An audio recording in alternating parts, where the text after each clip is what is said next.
Le bassin du fleuve Congo regorge d'immenses richesses. Ces écosystèmes sont uniques au monde et jouent un rôle majeur dans le climat de la région et de la planète. Le fleuve Congo et ses affluents constituent environ 25 000 km de voies navigables qui pourraient pallier au manque d'infrastructures routières et ferroviaires. Le potentiel hydroélectrique dans le bassin est d'environ 150 gigawatts, ce qui représente un quart des besoins actuels du continent.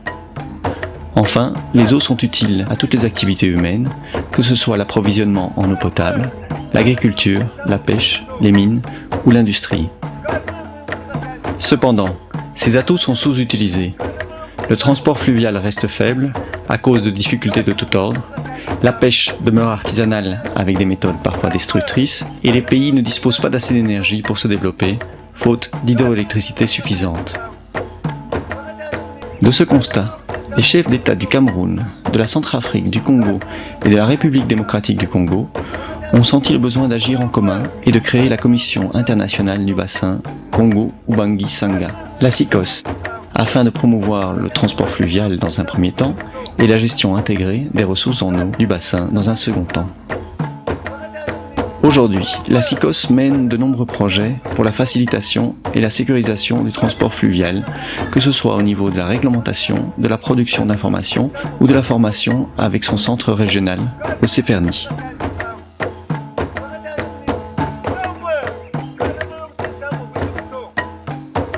La CICOS œuvre à la réhabilitation des réseaux de mesure hydrologique des cours d'eau et élabore également un modèle pour comprendre comment la pluie se transforme en débit, comment ce débit est utilisé par les hommes et quels peuvent être les impacts de nouveaux barrages et des changements climatiques sur l'eau et ses usages.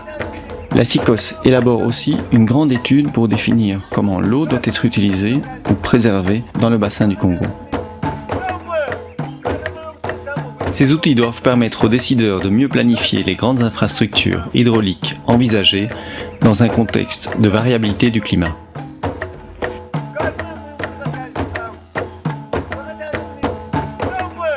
La CICOS attache une volonté d'associer tous les acteurs de l'eau, étatiques ou non étatiques, afin d'être au plus près des besoins réels des populations et de favoriser le dialogue entre les usagers pour un partage équitable des ressources en eau. Le partage des eaux peut être une source de frustration, de conflits, ou au contraire une opportunité formidable de compréhension mutuelle et de respect.